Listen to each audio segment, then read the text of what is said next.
Sa paglipat nga po mga idol ng NBA Finals sa lugar ng Indiana para sa Game 3 at Game 4, may pagkakataon na ang Pacers na makuha ang commanding 3-1 lead kung maipapanalo ang susunod na dalawang laro.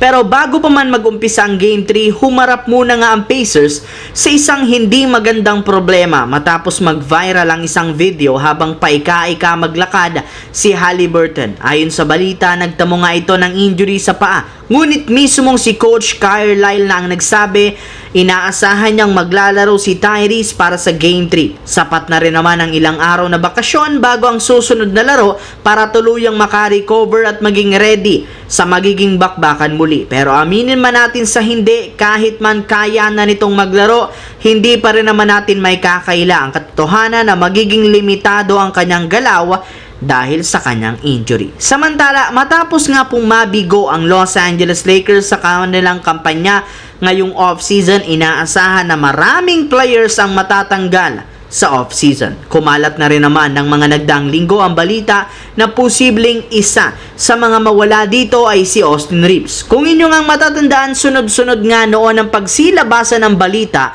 ng trade patungkol kay Austin Reeves since ayaw nga nila siyang bigyan ng malaking extension next year dahil sa pagiging inconsistent nito. Subalit makalipas ang ilang linggo, nilinaw rin naman ng isang insider na wala nga pong plano pa si Rob Pelinka na i-trade si AR bagkos mas willing pa silang ipamigay si Rui Hachimura, which is ikinatuwa ni LeBron James at Luka Doncic dahil sa simula pa lang sinabi na nila sa management na gusto nilang dalawa na panatilihin si Reeves next season. Ayaw rin naman nilang mawala ito kaya masaya sila matapos nilang malaman ang ganitong balita. Sa kabilang banda, simula nga po nang lumabas ang usap-usapang balak ng San Antonio Spurs na kunin si Kevin Durant sa isang trade mula sa Phoenix Suns, unti-unti na rin naman nga pong tumataas bawat araw ang posibilidad na mangyari ito. Kinumpirma ng front office na wala silang balak panatilihin si Durant sa Phoenix Suns